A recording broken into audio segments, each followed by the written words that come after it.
मैं doctor Mahadev Singh, assistant professor political science, Shri Sanwaliya ji government college, Mandapiya, Chittorgarh. आज हम पढ़ेंगे भारतीय राज व्यवस्था। जैसा कि हम जानते हैं कि हर देश का अपना एक पॉलिटिकल सिस्टम होता है। उस पॉलिटिकल सिस्टम के अपने नेचर होती है, अपने उद्देश्य होते हैं और अपना एक फॉर्म होता है, एक स्वरूप होता है। प्राय हम देखते हैं कि भारत में भी अपनी एक राजनीतिक व्यवस्था है।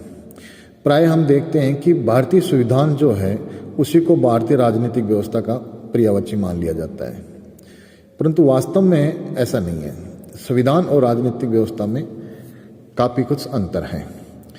वस्तुतः भारतीय राजनीतिक व्यवस्था है जो है वो न तो संविधान है, न ही ये राजनीतिक व्यवस्था अभी निर्माणाधीन है।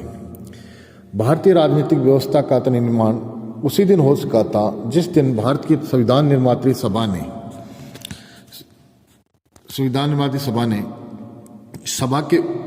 ने उद्देश्य प्रस्ताव और संविधान के प्रस्तावना को अपनी सहमति या स्वीकृति दी थी। यानी जो प्रीएम्बल और ऑब्जेक्टिव रिजोल्यूशन जब संविधान सभा ने पास कर लिया, वहीं से भारतीय राजनीतिक व्यवस्था का निर्माण हो गया था। अब ये जो राजनीतिक व्यवस्था है इसको संविधान के अनुकूल ढलना है, न कि संविधान के प्रतिकूल। यानी जो पॉलिटिकल सिस्टम है वो अकॉर्डिंग टू कॉन्स्टिट्यूशन होना चाहिए, एज पर कॉन्स्टिट्यूशन होना चाहिए, कॉन्स्टिट्यूशन के अगेंस्ट नहीं जा पाएंगे। जब हम भारतीय राजनीतिक व्यवस्था पर विचार करते हैं तो उसका अभिप्राय ये होता है कि भारत के में जो शासन व्यवस्था है उसका स्वरूप क्या है, शासन का उद्देश्य क्या है, इस शासन व्यवस्था में नीतियों और निर्णयों का निर्माण कैसे होता है और कौन कौन से ऐसे फैक्टर्स हैं, तत्व हैं जो पॉलिसी फॉर्मेशन को प्रभावित करते हैं। साथ हम ये देखते हैं कि जो जनता है उसकी राज में कितनी भागीदारिता है, यानी राजकार्य में जनता कितना हिस्सा लेती है। और जब साथ साथ एक जो इम्पोर्टेंट चीज़ है वो है कि जनता के अपने आदर्श क्या हैं, मूल्य क्या हैं, दृष्टिकोण है और जनता के चरित्र का स्वरूप क्या है। ये चीज़ें भारतीय राज व्यवस्था का निर्माण करती है। हम जानते हैं राजनीति, समाज और संविधान में तीनों में घनिष्ठ संबंध होता है। ये एकांकी नहीं चल सकते, अपन तो एक टोटलिटी के अंदर इनको चलना होता है। संविधान समाज और राजनीति का आधार होता है। राजनीति समाज के संदर्भ में निर्मित होती है, उसी को प्रभावित करती है और साथ ही समाज का स्वरूप भी राजनीति को आधार प्रदान करता है। इस पर हम देखते हैं कि संविधान, समाज और राजनीति ये तीनों भारतीय राजनीतिक व्यवस्था से इंटीग्रेटेड हैं। अब हम बात करेंगे कि भारतीय राजनीतिक व्यवस्था के निर्धारक तत्व कौन कौन से हैं। तो जो पहला तत्व है वो तो स्वयं भारत का संविधान है, क्योंकि भारत की जो राजनीतिक व्यवस्था है उसको भारत के संविधान के अनुकूल ही चलना है, संविधान के प्रतिकूल नहीं। संविधान के अंदर संविधान के उद्देश्य और उनके प्रावधान दिए, इन प्रावधानों के तहत ही राजनीतिक व्यवस्था को चलना है। दूसरा जो इम्पोर्टेंट है वो है संविधान की प्रस्तावना, कि भारत के संविधान की प्रस्तावना है, उस प्रस्तावना में संविधान के उद्देश्यों के बारे में कहा गया है, शासन के स्वरूप के बारे में कहा गया है, नागरिकों के अधिकारों के बारे में बात की गई है, देश की एकता अखंडता की बात की गई है। जो ब्रॉड इश्यूज हैं वो संविधान की प्रस्तावना में दी गई, उन इश्यूज को चल लेकर ही राजनीतिक व्यवस्था को चलना होगा। अगली जो विशेषता है ब्रिटिश विरासत। हम जानते हैं कि ब्रिटेन ने भारत में लगभग 200 साल किया और भारतीय जो आज एडमिनिस्ट्रेटिव सिस्टम है उसके निर्माण में ब्रिटिशर्स का बहुत बड़ा योगदान है। जो पार्लियामेंट्री सेटअप भारत का जो है उसके निर्माण में ब्रिटिशर्स का बहुत है। जो ऑल इंडिया सर्विसेज हैं उनके निर्माण में ब्रिटिश का बहुत बड़ा योगदान है। तो आज भी जो सिस्टम है लगभग वो ब्रिटिश वो द्वारा निर्मित सिस्टम ही है। जो हम जानते हैं कि संविधान निर्माण से पहले और आज़ादी से लेके बीच में भारत शासन अधिनियम 1945 के द्वारा ही भारत का शासन चलाया गया। तो और भारत के लगभग 200 अनुच्छेद आज भी 1935 के एक्ट से प्रभावित हैं।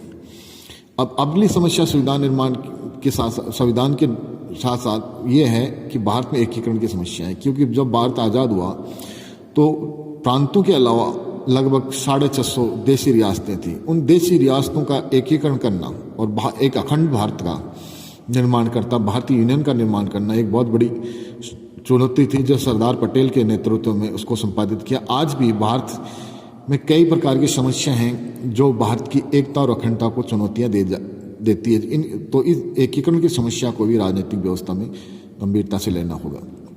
अगली बात है समायोजन और सहमति का सिद्धांत। ऑस्टिन जैसे विद्वान ने कहा है कि भारत का जो संविधान का निर्माण हुआ उसमें दो सिद्धांतों पर मूलतः सहमति बनी, एक समायोजन का और दूसरी सहमति का। यानी कि भारत में जो शासन व्यवस्था है वो सहमति से चली जाएगी, बहुमत के जोर पे नहीं। अगर किसी विशेष परिस्थितियों में आवश्यक हो तो बहुमत से निर्णय लिए जा सकते हैं, पर जहाँ तक संभव हो सहमति से लियो। और भारतीय व्यवस्था में सभी प्रकार के, सभी समाजों के, सभी तत्वों के को इस राज्य व्यवस्था में समाहित होकर चलना पड़ेगा।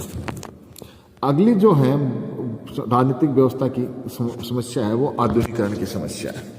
आधुनिकीकरण की जो तत्व है वो बहुत इंपॉर्टेंट है, क्योंकि आज हम जिस दुनिया में जी रहे हैं वो मॉडर्न वर्ल्ड है। इस मॉडर्न वर्ल्ड में हम ट्रेडिशनल परंपरागतता के साथ ही नहीं चल सकते, अपितु हमें समय के साथ राजनीतिक व्यवस्था में संशोधन करने, परिवर्तन करने पड़ेंगे और समय की मांग के अनुसार चलना पड़ेगा।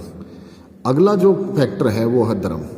जैसा कि हम जानते हैं कि भारत के अंदर धर्म जो है वो बहुत बड़ा फैक्टर है, और धर्म न केवल राजनीति और समाज को प्रभावित करता है अपितु शासन व्यवस्था को प्रभावित करता है।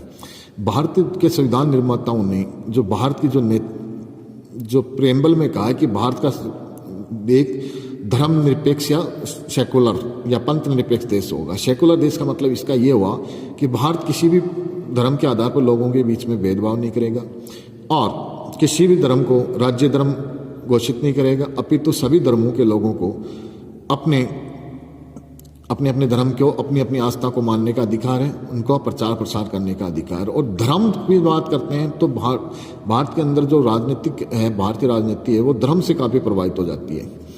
कई बार ये जो धार्मिक तत्व है वो सांप्रदायिक सौहार्द को बिगाड़ता और सांप्रदायिकता का रूप धारण कर लेता है। तो आवश्यकता ये है कि इस सांप्रदायिकता के तत्व को नष्ट किया जाए और भारत में जो गंगा जमुना संस्कृति है उसका निर्माण किया जाए और एक ऐसी राजनीतिक व्यवस्था हो जिसमें धार्मिक सद्भाव और सौहार्द हो। तो हम देखते हैं कि धर्म का भारतीय राजनीति में बहुत बड़ा योगदान है। अगला जो फैक्टर है वो जाति है। भारत के अंदर भारतीय जो समाज है वो जातीय व्यवस्था पर आधारित है, और जातीय व्यवस्था जो भारतीय समाज की है वो है विश्व मानव की है कि शायद ही कोई देश हो जो भारत जैसा जातीयवादी बंधनों में बंधा हुआ देश है, जो बहुत ही रूढ़िवादी परंपरागत देश है, प्रथा रही है।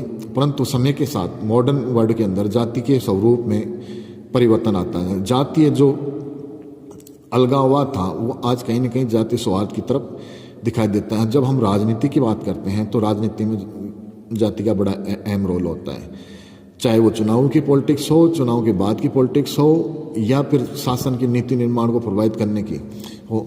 तो भारत के अंदर जो निर्णय लिए जाते हैं वो अधिकतर जातीय फैक्टर्स को ध्यान में रखकर लिए जाते हैं, चाहे वो इलेक्शंस के हो, चाहे पॉलिटिकल बेनिफिट्स के या अन्य प्रकार की रिसोर्सेज अलॉटमेंट के अंदर जाति एक बहुत बड़ी भूमिका निभाती है। और जहाँ डोमिनेंट कास्टें होती हैं वहाँ पे तो राजनीति के अंदर जाति का बहुत भी ज़्यादा प्रभाव होता है। अगला है क्षेत्रीयता या रीजनलिज्म। क्यों, जब हम देखते हैं कि भारत विभिन्नता में एकता वाला देश है और ये देश कश्मीर से लेके कन्याकुमारी, जैसलमेर से लेके सुदूर मिजोरम तक स्थित है।